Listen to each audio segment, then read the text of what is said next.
నేను విజయవాడలో యనమల కుదురులో ఉన్నానండి. నాకు ఫోన్ చేశారు శారదా కాలనీ ఆఫీసు నుంచి. అన్న బయలుదేరాడు రాజమండ్రి. అన్నకి ఉదయం 6 గంటలకి బాత్రూంలో పడ్డాడు. అన్నకి కాలు విరిగిపోయింది. కానీ రాజమండ్రి వెళ్ళాలని డేట్ ఇచ్చాడు అన్న.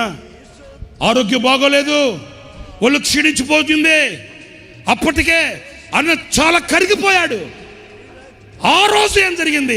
ఉదయం బాత్రూంలో పడ్డాడు, కాలు విరిగింది. విరిగిన కాలు మడత పెట్టుకొని రాజమండ్రి వెళ్ళి విశ్లాన్ని పిలిచి, నీకు కార్డ్లెస్ మై కొనిపెట్టాను కదా అది. అప్పటికే విశ్లానికి ఫోన్ వెళ్ళింది. విశ్లాన్ని అన్నాడు, అన్నా కాలు విరిగిందంట కదా, ఎందుకు వచ్చారు మీరు, ఎట్లా భరించారన్నా? నాకు కాలు నొప్పి కంటే నా బిడ్డలు ఎదురు చూస్తున్నారన్న బాధ ఎక్కువగా ఉందిరా. నా కాలు విరిగిపోయింది కాదనట్లేదు.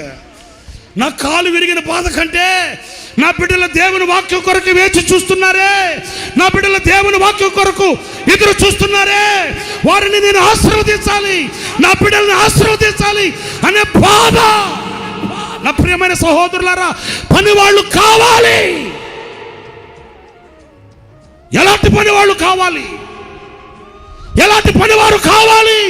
ఎలాంటి పనివారి మీద అభిషేకం కుమ్మరించబడుతుంది? కాలు విరిగితే కాలు మడత పెట్టుకొని, అదిగో చూడండి, దాంట్లో నమ్మకమైన పనివాని సేవ, నమ్మకమైన సేవకుని పని. అదిగో చూడండి, ఆ ఎల్ఈడిలో చూడండి, కారులో కూర్చొని దేవుని మాటలు వినడానికి వచ్చిన ఆ ప్రజలను దీవించి ఆశీర్వదించి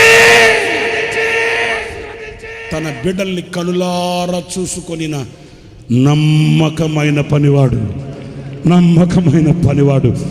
శరీరం కరిగిపోతున్నా, రక్తం ఆవిరైపోతున్నా, కంటి దృష్టి తగ్గిపోతున్నా, పని విడువని, కర్తవ్యం మరువని నమ్మకమైన పనివాడు.